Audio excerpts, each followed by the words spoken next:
Alright, let's go. What's your top 3 moments as a professional? I think I know one of them, but the other ones I'm really interested in. You strive as a professional sportsman, whatever you do, whatever sport you play, to reach the actual end game, the best you can, the pinnacle of your career. And I suppose as a cricketer, you want to play for England. England is your international honours. You get your cap and your honours. They can't take it away from you then, Gordon. I think my number one moment was representing England against Australia in the '99 Ashes series down under. I suppose it's every young schoolboy cricketer's dream to pull on the three lions, put on the cap, and take on that old enemy, which is Australia, in their own backyard in an Ashes series. And that for me, I thought I had reached the pinnacle once I got that level. That was number one. Very, very proud, not just for me, because all the hard work in the gym, the nutrition, the psychological stuff that you'd done throughout your career came to the fore, really. And you'd reached this level, and you've got to put it all in place against the best in the world, the best players in the world, which were Australia at the time. And it's now. You have to do it now. It's now. It's now. If not, someone said to me, if not now, when? And it's a great say. Absolutely. And anything you do in sport, and I put it to golf. You practice. You've done your practice in the week.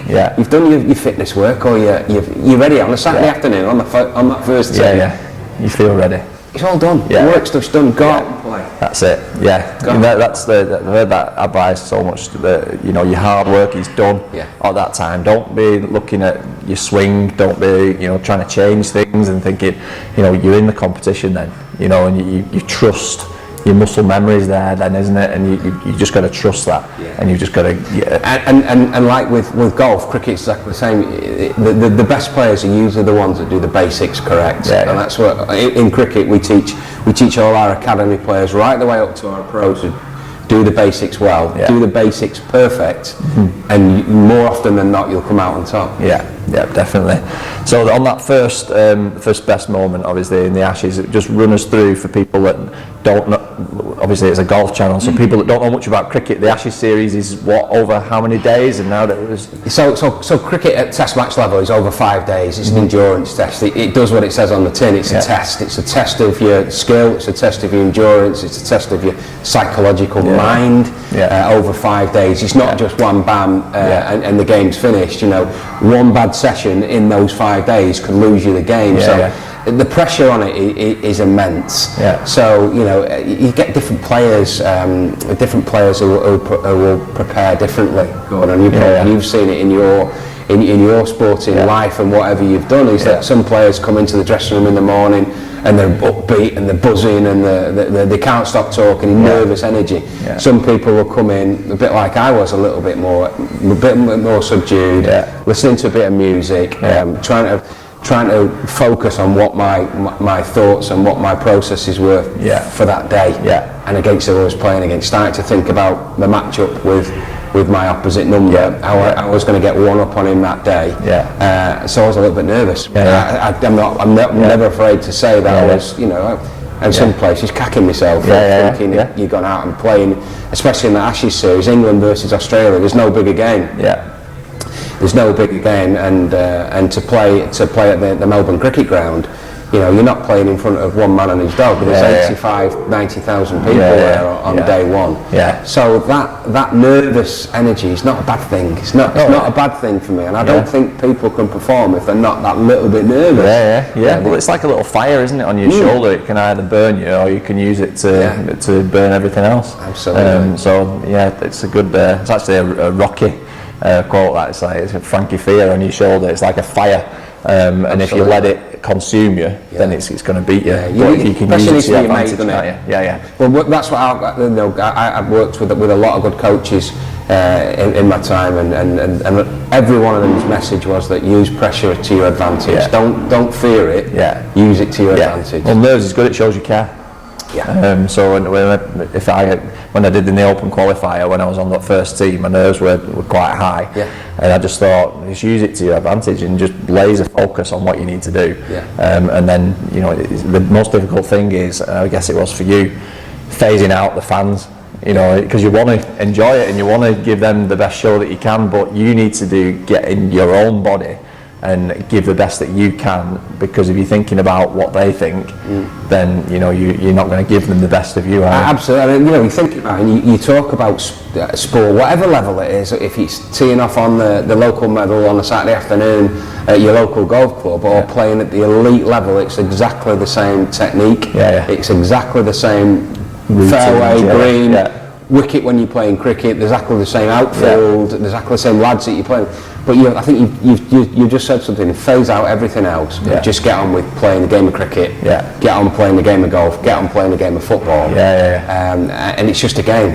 It's just a game, and if you let that pressure get on top of you, you're going to spoil your efforts. Absolutely. Well, Gun one of the three. Have you had a thought of any of the two? You know what, in cricket, you're always looking to be a consistent performer, and when you receive your cap, your county cap from your peers, that's another way of saying you've been accepted. You've been accepted into this standard, this professional unit. We're going to present you with this cap that's there for all time. That's there for all time. And when I got presented my cap, I played for 3 years as a pro, and I was consistent for 3 years and presented my cap. So that is the top moment in my career. Very proud. Still got that cap at home. You know, and you'll see a lot of cricketers they'll wear that cap until they finish, and it's beaten, it's moth-eared, and it's all horrible and sweaty. But it's their pride and joy. Absolutely. So that's another big moment. And again, setting little goals for yourself. And I think the third great time is in my career is playing at Lords. So I was lucky enough in my career to play 8 finals, 8 showpiece finals, a bit like the FA Cup in football. I was lucky enough to get to the home of cricket, like Wembley was the home of football. At Lords in London, to play in 8 times for my county, which was amazing. You know, you're walking through this building that's been there for 150 years. Great cricketers. I mean, cricketers that I couldn't lace their boot had walked through and played on the same pitch in front of the same people with the same atmosphere as I was doing. And I was lucky to do it 8 times. So those players will go through their career a bit. We keep throwing back to golf. I suppose it's Golf Channel, but you know, professional golfers who want to play at the Open at St Andrews, because it's the archetypal home of the birthplace of golf. And if you don't play in an Open at St Andrews, it might just be something off the list that you think, I've done that. Definitely. Well, that's why I'm in the Open qualifiers again this year. You know, you're 3 rounds away from playing the Open. You know, it's just such a good. It's like a Rocky story. It's like a Rocky story. And you know what, God, anyone can do it. Anyone on the day can do it. They have, like you just said, 3 rounds. At Hesketh, the actual course record is -6, and that was done by somebody off 9 handicap. So it just shows that just gives you so much confidence that I'm obviously off scratch.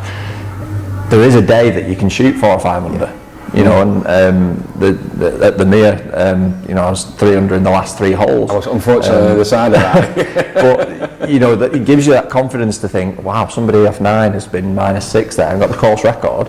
You think, I'm off scratch. You know, if I have a decent day, you could get up to the actual proper qualifiers, which are in West Lancs, and then that course, you know, if you have 2 good rounds there, you could potentially be, you know, as an amateur going playing at Hoy Lake, teeing it up in the Open. Just like mental. And we said schoolboy dreams. You know, I've watched many Open. You know, in the crowds, in the grandstands, and thinking, what it must be like. But we talk as professionals. Of this is what we do. This is what we're good at. Whereas in cricket, if we'd had a bad day, if we had a really bad day, and it wasn't going things, what we did was fall back on technique. Fall back on basics, because I know I'm good at them. And I'll get through that day the best I possibly can. It might not be the most dynamic, most exciting, most fluent day, but I'll get through this day because tomorrow's a new day.